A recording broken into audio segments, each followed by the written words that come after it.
سامورایی ها یک طبقه از اشراف نظامی بودند در ژاپن از قرن 12 تا قرن 19، یعنی بیش از 700 سال.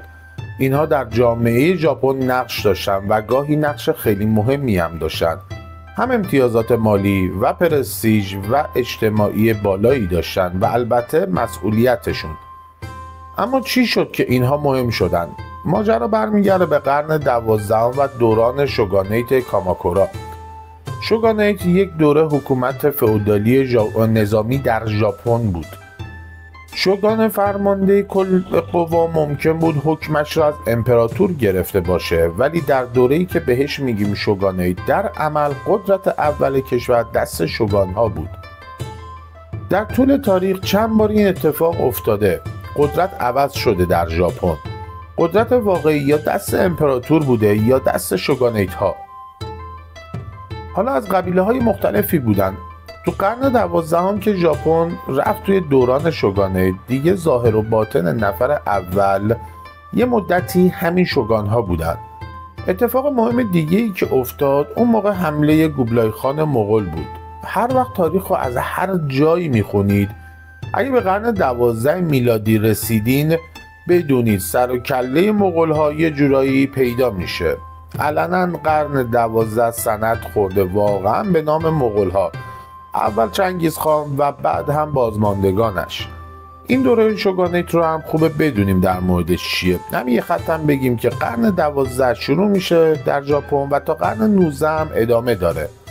در واقع وسط قرن 19 وارد دوره میجی میشیم.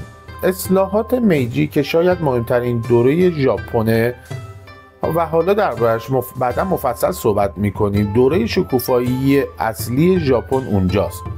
در طول دوره شوگانیت و در واقع در طول تاریخش تا قبل از آن، ژاپن کشور عقب مونده‌ای بود. برعکس چین که خیلی وقتا خیلی قدرتمند بود، ژاپن نه، واقعا قدرتی نداشت. اما سامورایی ها، ما اینجا میخوایم درباره سامورایی ها صحبت کنیم. سامورایی ها در طول دوران شوگان در ژاپن مهم بودند. در جنگ با مغول ها خیلی قابلیت از خودشون نشون دادن. جنگ مهمی هم هست. اون جنگ هم از نظر این که توش برای اولین بار بارود استفاده میشه، از نارنجک دستی انگار استفاده میشه. قرن 12 خلاصه هم از نظر تجهیزات نظامی که استفاده میشه مهمه. از نظر اینکه اشغال موفقی برای مغول‌ها و دفاع موفقی بود برای ژاپنی‌ها. این مجموعه پراکنده از مجمع جزایر تونستن متمرکز حفظ کنن خودشونو. با دلیری و شجاعت خودشون هم خیلی نبود که پیروز شدن. در واقع طوفان‌هایی آمد به نام کامیکازه و این رسید به داد ژاپنی‌ها. خودشون میگن این امداد غیبیه، چون به کمک این طوفان‌ها و البته رشادت سامورایی‌ها تونستن جلوی اشغال مغول‌ها رو بگیرن. تا قرن‌ها بعد هم سامورایی‌ها خیلی مهم بودن و همین که واقعا تا زمان هیروشیما فکر می‌کردن ژاپن شکست ناپذیره و هرگز اشغال نخواهد شد. چرا؟ چون کامیکازه. دیدی طوفان چیکار کرد با مغول‌هایی که می‌خواستن اینجا رو بگیرن؟ همه دنیا رو گرفتن، اینجا رو نتونستن. یه اعتماد به نفس عجیبی بهشون داد این کامیکازه. سامورایی ها طبقه بالای جنگجویان ژاپنی بودند. جنگجویان، واریر، شهروند ایدئال دوره شوگانیت هم بودند. خودشون البته دسته ها و قبایل مختلفی دارند. حالا بخوایم کلا در مورد سامورایی ها بدونیم. مثلا یه چیز مهم، شمشیرشون. شمشیر سامورایی یک چیزیه که ما شاید خیلی باش آشنا باشیم، یعنی شنیده باشیم دربارش. آشنا که نیستیم. در شمشیرسازی خیلی خبره و معروف بودن. ژاپنیا امروز هم هستن، هم در شمشیر هم در چاقو. چاقوی ژاپنی همین امروز یکی از معروفترین و گرونترین چاقوهای دنیا رو میسازن. شمشیرشون پروفایلش فرق میکرد با بقیه، تیزیش فرق میکرد. خود شمشیرسازی ژاپنی واقعا یه ویکی‌پدیای جالبی داره برای کنجکاوان و علاقه‌مندان. به جز انواع شمشیر که هر کدوم یه اسمی هم دارن از این سلاح‌های مختلف، از سلاح‌های زنجیری هم داشتن. چند جور تیر و کمان هم داشتند و بهش مجهز بودن و جنگجویان ماهری بودن واقعا. البته فقط نیرو انتظامی نبودن، بعد از یه مدت دیگه نظامی بودن کافی نبود براشون. تو اون طبقه‌ای که اینا بودن هم آیین و آداب و رسوم و ایناشون زیاد شد و همین که چون وارد شدن به اداره کشور کلی آموزش و پروتکل ها اومد توشون که دیگه از امور نظامی فراتر بود، خیلی زود سامورایی ها با سواد شدن. رده های بالاشون کتابخونه های شخصی مفصل داشتن از کتاب هایی درباره استراتژی و علوم جنگ و تاریخ و اینا. تعلیمات کنفوسیوس چینی شد جزو چیزهایی که اینا باید میخوندن و یاد میگرفتن. اهل هنر بودن، اصلا میگفتن رزم و هنر هر دو رو ما باید توش خوب باشیم. یک سامورایی باید در هر دو اینا خوب باشه، یه دست شمشیر، یه دست قلم. الگوهاشون هم اون سامورایی هایی بودن که در هر دوی اینها خوب بودن، در رزم و هنر خبره بودن و زبان زد بودن. واقعا هم خودشون تلاش میکردن بقیهشون که مسیر اون الگوشون رو ادامه بدن. از نظر فکری و فلسفی فرهنگ بودایی و زن روشون تأثیر داشت، کمی هم تعالیم کنفوسیوسی. میبینیم دیگه تأثیر فرهنگی مسلط در ژاپن وارداتی از چین بود. بودایی، کنفوسیوسی، زن، مثل بسیاری چیزهای دیگه ژاپن در اون موقع در طول تاریخ آسیا تا همین اواخر قرن 19 چینی که برادر بزرگه هست و ژاپن که تأثیرها رو از چین میگیره. تحت تأثیر آموزه‌های بودایی و تناسخ، سامورایی ها حتی از شکنجه و کشتار بیدلیل و اینا دیگه دست کشیدن. بعضیاشون حتی کلاً بیخیال مبارزه و کشتن شدن. حتی بعضیاشون وسط میدون جنگ اینطوری شدن و سرشون رو به باد دادن. وفاداری، فرمانبری، اینا از تعالیم کنفوسیوسی اومد توشون. سامورایی ها در حال خدمت به فرمانده میگفتن که نباید فکر کنن به 100 نفر مردم یا 1000 نفر مردم، فقط به یک نفر باید فکر کنن و به وفاداری به اون فکر، وفاداری تا پای جان. اصلا مرگ معنی خاصی براشون نداره. وقتی در خدمت لرد هستی افتخاریه برای خودت و برای خانوادت که جانت رو در این راه بدی. شاید همین آموزه هاست که باعث میشه یکی از مورخین بگه هیچ ملتی در جهان مرگ نترس‌تر از ژاپنی ها نیستن.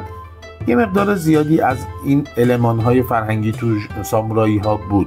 یه المان فرهنگی دیگه هم که ما امروز به اسم چیزهای فرهنگی ژاپن میشناسیم، اینا رو سامورایی ها بودن که رشد دادن و توسعه دادن تو ژاپن. یعنی تاثیر فرهنگی اینطوری هم گذاشت این نیرو توی ذهن ما. ممکنه فقط نیروی نظامی باشه و به همون شمشیر رو اینا بشناسیم، نه. مراسم چایخوری ژاپنی هست یا مراسم باغ ژاپنی هست یا سنت باغ ژاپنی، مراسم چایخوری یا چادویی هنری واقعا برای خودش دیگه. از اون آماده کردن چای سبز و پذیراییش و اینا، این از فرهنگ سامورایی اومده. کدو یا کادو و همه این آیینه های معروف و زیبایی هستن. این باغ و مراسم چایی و اینا از دل فرهنگ سامورایی به دست و فکر سامورایی ها خیلی رشد کرد و گسترش پیدا کرد.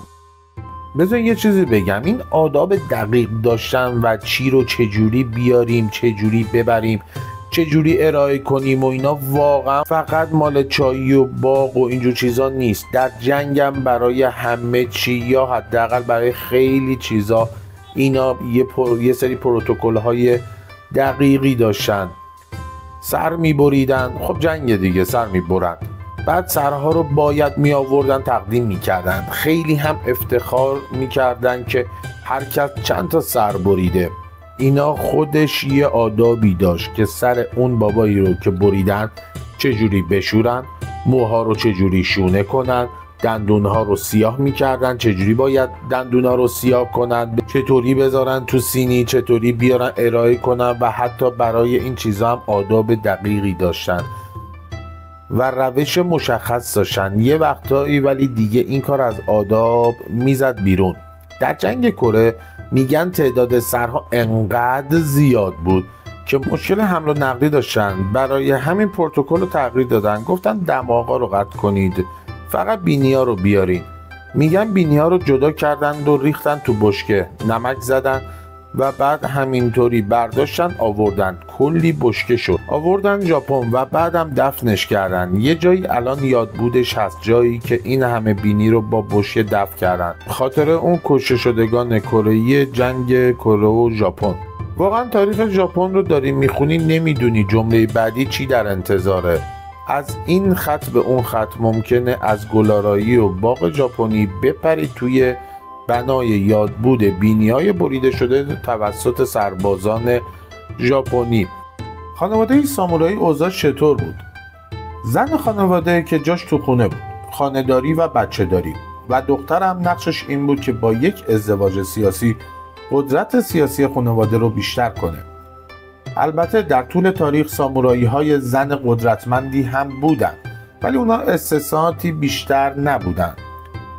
زناشون وارد بازی سیاسی و قدرت نمی شدن. بچه هم یعنی پسر بچه از اون انتظار بود که واریر بشه، جنگجو بشه، مارشال آرت یاد بگیره، شمشیر بلد باشه بزنه، تکنیک های استفاده از تیر و کمان و بقیه سلاح‌ها رو خوب بلد باشه، هم پیاده هم از روی اسب، شنا بتونه بکنه، شیرجه بتونه بزنه، شنا بتونه بکنه. منظور نیست که بتونه شنا کنه که خودشو برسونه اونور. شنا فنون خودشو داره. انواع شنای سامورایی داریم الان برای شرایط مختلف با سلاح‌های مختلف. توی مارشال آرت هم هست، اما الان مثلا جوجیتسو رو ممکنه خیلی ها شنیده باشین یا بشناسین، اونم انواعش کم نیست. خود همین مارشال آرت یک دنیایی داره، احتمالاً بعضیا آشنا هستن باهاش. آشنایی بیشتر ماها ولی با فرهنگ سامورایی احتمالاً از طریق فیلم و بازی و کامیک بوک و این چیزاست. رد پاشون که از استار وارز گرفته تا 7 سامورایی تا کلی ویدیو گیم، ولی این فرهنگ خیلی بیشتر از این حرفا چیز داره که به ما بده و حالا واقعا میتونه صنعت سرگرمی رو تغذیه کنه. داستان سامورایی ها اینطوری بود تا رسیدیم به دهه آخر قرن 19 ژاپن. ژاپن داره از دوران شوگانیت میاد بیرون، وارد دوران میجی میشه، داره مدرن میشه و اینجا دیگه بساط سامورایی ها هم جمع میشه، منحل میشه.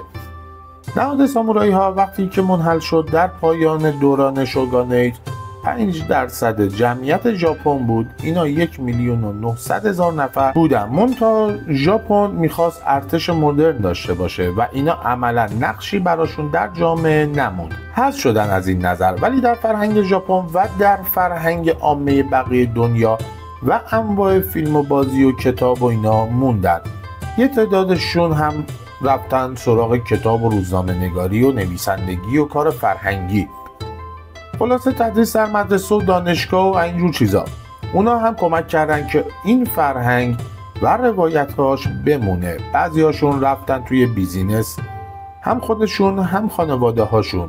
بعد از دهه 1920 100 سال پیش، 50 سال بعد از این که طبقه سامورایی منحل شده بود، 35% بیزینسمن‌های ژاپنی از طبقه سامورایی بودند. خیلی مهمه واقعا که اون تاریخ و فرهنگ چه نقشی بازی کرد در ژاپن مدرن و چه اثری داشت در این ژاپنی که ما امروز میشناسیم. شاید حالا یک کنجکاوی باشه که در ویدیوهای آینده به این مورد بپردازیم. ممنون که این ویدیو رو تماشا کردید. اگر خوشتون اومد، جالب بود، حتما کامنت بدین، لایک کنید، ساب کنید. یادتون نره اگر هم درخواستی برای ویدیوهای آینده داریم برامون کامنت کنید و ما سعی میکنیم براتون حتما درست کنید. خدا نگهدار همگی.